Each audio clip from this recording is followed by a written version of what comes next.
할렐루야. 행복한 정시 기도 시간입니다. 오늘은 영성 회복이 돼야 됩니다.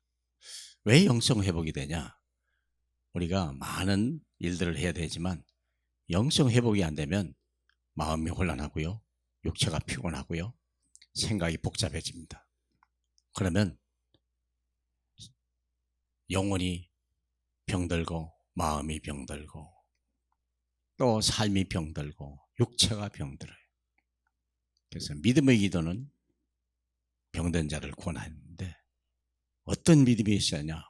영성 회복 운동을 할 만큼 영성 운동을 영성 회복해야 되지만 그것을 같이 운동을 일으킬 수만 있다면 얼마나 좋겠습니까? 그게 이제 우리가 보통 다락방, 지교회, 그 다음에 전문교회 이런 데서 하는 거죠. 자, 마태복음 23장 8절로 12절 먼저 보겠습니다. 너희는 랍비라 칭함을 받지 말라. 너희 선생은 하나요 너희는 다 형제니라. 땅에 있는 자를 아버지라 하지 말라. 너희 아버지는 한 분이시니 곧 하늘에 계신 이시니라. 또한 지도자라 칭함을 받지 말라. 너희의 지도자는 한 분이시니 곧 그리스도시니라. 너희 중에 큰 자는 너희를 섬기는 자가 되어야 하리라. 누구든지 자기를 높이는 자는 낮아지고 누구든지 자기를 낮추는 자는 높아지리라. 이게 영성운동입니다. 사람이 하나님을 떠난 사람은요, 내가 내 인생의 주인이 될 수밖에 없고요. 그러나 실제로는 내가 주인이 아닌 거예요. 착각하고 사는 거죠. 다른 거에 의해서 끌려 산다는 걸 모르는 거예요. 인간은 항상 차상위자지 탑으로 설 수는 없습니다. 하나님의 종이든지 마귀의 종이든지 둘 중에 우리는 차상위요. 왜냐하면 우리는 창조주가 아니기 때문에 그렇습니다. 그런데 우리는 또 속아 있는 거예요. 그러세요. 영성회복을 어떻게 해야 돼? 인간이 만나는 12가지 문제에서 자유해야 돼요. 수많은 문제를 가지고 아이들이 자라면서 태어나요. 그 문제를 그냥 가볍게 여겨버리면 큰일 나는 거예요. 그러니까 해결이 없으니까 염려, 근심, 걱정이 끝이 없죠. 이 12가지 문제를 분석할 수 있어야 돼요. 12가지 문제 중에 첫 번째 3가지는요, 창조 때부터 창세기 3장 때부터 에덴 동산 사건이 생긴 이후에 일어난 사건들이요. 내가 인생의 주인이 되고 그리고 네피림을 따라 살게 되고 우상 숭배하는 거예요. 그리고 성공해야 된다는 강박관념 속에 사는 거죠. 여기서 시작부터 잘못된 거예요. 첫 단추가 잘못된 거예요. 그런데 또 거기서 끝난 게 아니에요. 우리를 끝까지 속이는 자가 빼앗고 도둑질하는 놈이 있는 거예요. 창세기 4장 13장 점수라고, 16장 무서가고, 19장 우리가 잘못된 흑암 문화 속에 모든 사람들이 잡혀 있는 거예요. 벗어날 길, 그러니까 옛 틀에 완전히 잡혀버린 거예요. 운명에 사로잡힌 거예요. 귀신이 가라는 대로 가는 거예요. 점괘 나온 대로 움직이는 거예요. 성공하고 싶고 잘 살고 싶고 내가 내 이름을 내고 싶은데 뭔가 잡혀 있는 거예요. 그러다 보니까 불신자의 상태가 오는 거죠. 결국은 불신자의 상태예요. 이게 뭡니까? 운명에 잡혔죠.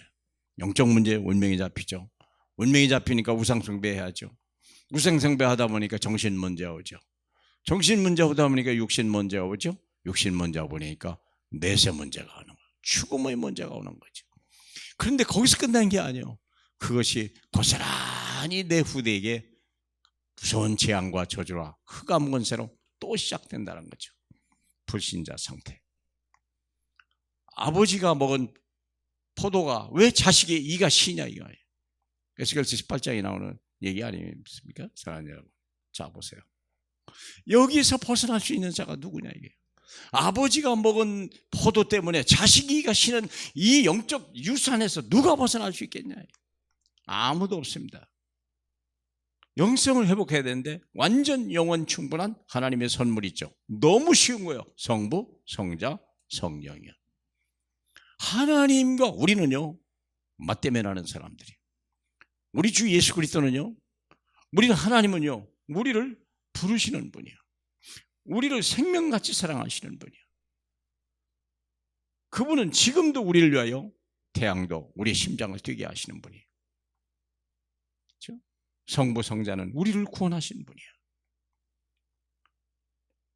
모든 걸 다 버리고 우리에 오셔서 우리의 죄를 가지고 십자가에 죽으시고 3일 만에 부활하심으로 마귀 권세 꺾으시고 하늘 승천하여서 천국 가는 길을 열고 보좌 우편에 우리를 위하여 기다리고 계신 거예요. 그리고 하나님의 성령은 능력으로 우리에게 임하시는 거예요. 세상을 정복하라. 하나님의 자녀는요 상속자예요. 로마서 8장 17절에 보니까 너희가 하나님의 자녀면 하나님의 상속자라고 그랬어요. 상속자는 뭘 상속했습니까? 이 땅과 하나님 나라가 천국이 우리 거예요. 내 아버지 거예요. 마귀에게 빼앗긴 이 땅을 정복하라는 거예요. 우리가 주기도문에 그러게 하잖아요. 하늘에 계신 우리 아버지요 이름이 거룩히 여김을 받으시며 그의 나라가 임하시며 그의 또 나라가 이 땅에 이루어지게 하옵소서. 누구를 통하여? 저와 여러분을 통하여. 구원받은 백성을 통하여 그 능력을 가지고 이 땅에 하나님 나라가 임하라. 잊어버린 걸 찾으라는 거예요. 그렇죠? 그래서 하나님은 우리에게 오늘 본문에 보면 하나님은 우리 아버지요. 정말 믿으십니까? 하나님 성부자 예수는 나를 따라오라. 내가 너를 사람 낚는 어부가 되게 하리라. 앞서 행하시는 분이에요. 성령은요. 우리가 요한복음 16장 23절인가요? 거기 보면 모든 게 생각나고 기억나게 하시고 가르쳐 주신다고 약속했습니다. 선생님이십니다.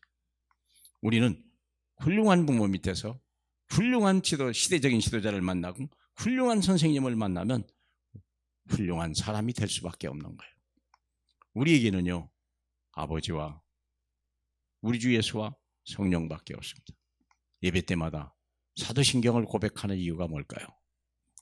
그분 성삼위로 충분한 거예요. 다른 게 필요 없어요. 다른 거 말하면 안 돼요. 우리가 받아야 할 영원하고 완전한 해답이 성부, 성자, 성령이십니다. 그분은 우리를 위하여 지금도 살아계시고 우리를 충보하시는 분이며 우리를 위하여 항상 기도하시는 분이십니다. 그분만이 우리의 진정한 영성이고 우리의 삶의 이유요 목적인 걸 믿으시길 주님의 이름으로 축복합니다. 할렐루야. 우리 하나님 아버지, 생각이 복잡하고 삶이 어려워질 때 다시 한번 성삼위 하나님을 회복할 수 있는 저희 되게 하소서. 세상에 물들지 말고 세상에 속지도 말게 하시고 우리 하나님 아버지, 그래서 빨리 하나님을 위에 계신 우리 하나님을 바라보는 오늘도 되게 하옵소서. 예수님의 이름으로 기도합니다. 아멘.